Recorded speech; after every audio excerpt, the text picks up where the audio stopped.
नमस्कार, स्वागत है आपका हमारे चैनल में। मैं रानी गुप्ता आपके साथ और बड़ी खबर सामने आ रही है। बता दें कि ईडी के द्वारा संजय राउत को गिरफ्तार कर लिया गया है और इसके बाद अब संजय राउत को जेजे हॉस्पिटल ले जाया गया है मेडिकल चेकअप के बाद। इसके बाद उनकी जो पेशी है वो पीएमएलए कोर्ट में की जाएगी। इसी के साथ ही आपको बता दें कि पात्रा चौल मनी लॉन्ड्रिंग मामले में ईडी ने पूछताछ करने के बाद आधी रात को संजय राउत को गिरफ्तार किया है। इसी को देखते हुए जो राजनीति है वो और भी ज्यादा तेज हो गई है और इस बीच उद्धव ठाकरे संजय राउत के आवास पर भी पहुंच चुके हैं। उनके परिवार वालों से मुलाकात करने के लिए उद्धव ठाकरे संजय राउत के घर पर पहुंचे हुए हैं। आपको बता दें, इसी बीच तमाम तरीके के रिएक्शंस आ रहे हैं संजय राउत की गिरफ्तारी को लेकर के। इन सब के बीच में महाराष्ट्र के सीएम एकनाथ शिंदे ने कहा कि सुबह 8 बजे बजने वाला भोपू अब अंदर चला गया है, अब कौन बोलेगा। इसी के साथ ही उन्होंने आगे ये भी कहा कि जांच एजेंसियां जो है अपना काम कर रही हैं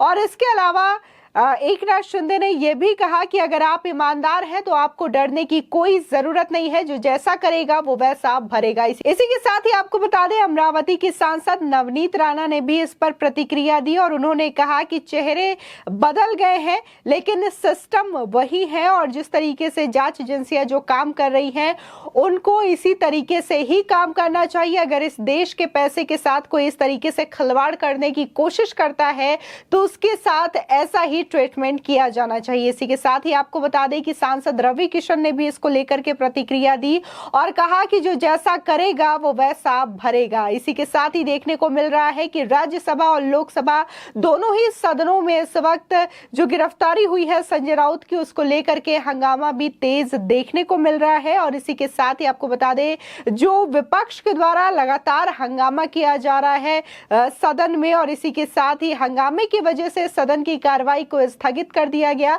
आपको बता दें कि आज केंद्र सरकार जो है वो महंगाई को लेकर के चर्चा करने वाली थी विपक्ष के साथ और विपक्ष की भी यही मांग थी, जिसकी वजह से वो लगातार अपनी बात उठा रहे थे, जिसके बाद सरकार इस मुद्दे को लेकर के आज चर्चा करने के लिए तैयार थी। लेकिन विपक्ष ने जो हंगामा किया है उसकी वजह से सदन की कार्रवाई बाधित हो गई। इन सब के बीच केंद्रीय मंत्री पीयूष गोयल ने कहा कि विपक्ष जो है वो महंगाई और अन्य मुद्दों पर चर्चा करनी ही नहीं चाहती, बल्कि वो बार बार कोई ना कोई ऐसा बहाना ढूंढते हैं जिसकी वजह से सदन की कार्रवाई को स्थगित किया जा सके। ये विपक्ष की ही मांग थी कि सदन में महंगाई के मुद्दों पर चर्चा करे सरकार, लेकिन जब सरकार इस मुद्दे पर बात करने के लिए तैयार हुई तो आज एक बार फिर से विपक्ष जो है इस चीज को लेकर के सदन में हंगामा कर रहा है और सदन की कार्रवाई को बाधित कर रहा है। आपको बता दें कि कल से ही लगातार संजय राउत के घर ईडी पहुंची हुई थी और इस दौरान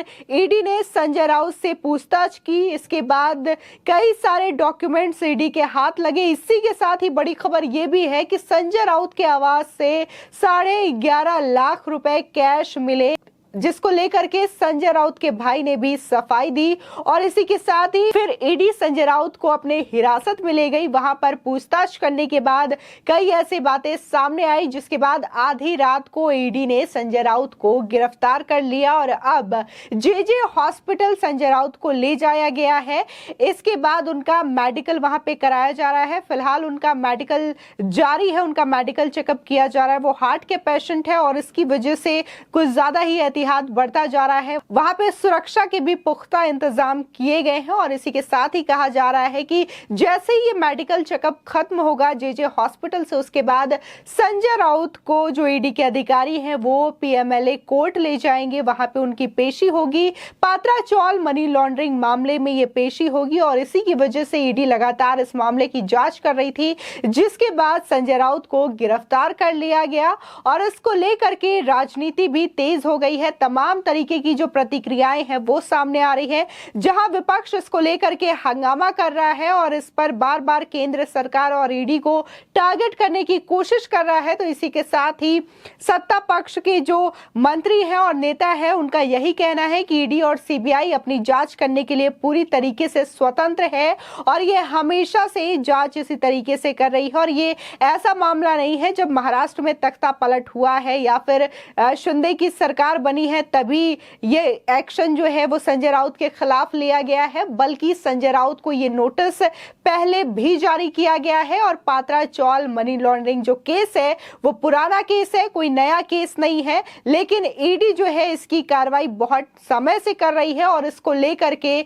देखने को मिला कि कैसे संजय राउत की पत्नी और उनके जो सहयोगी हैं उनको भी इस मामले में ईडी ने समन किया था, पूछताछ किया था। इसके साथ ही कई संपत्तियां भी ईडी के द्वारा जब्त की गई है। और अब जब ईडी ने 2 बार संजय राउत को समन जारी किया था, जिसकी वजह से वो ईडी दफ्तर नहीं पहुंच पाए थे, तब जाकर के ईडी के अधिकारी ने संजय राउत के आवास पर छापेमारी की। वहां पर वो उनसे पूछताछ के लिए पहुंचे। सुबह 7 बजे ही ईडी की टीम संजय राउत के आवास पर पहुंची, जिसके बाद उनसे पूछताछ किया गया और तमाम तरीके के डॉक्यूमेंट्स उनके घर से बरामद हुए। इसी के साथ ही 11.5 लाख रुपए के कैश भी बरामद हुए, जिसका कोई जवाब संजय राउत नहीं दे पाए। जिसके बाद ईडी ने इन पैसों को जब्त कर लिया और इसको लेकर के वो ईडी दफ्तर पहुंचे और वहां पर हिरासत में लेने के बाद आधी रात को संजय राउत की गिरफ्तारी कर ली गई। इसी के साथ ही आपको बता दें कि मीडिया से बात करते हुए दीपक केसरकर, जो कि शिंदे गुट के इस समय प्रवक्ता माने जा रहे हैं, उनका भी सीधे तौर पर कहना है कि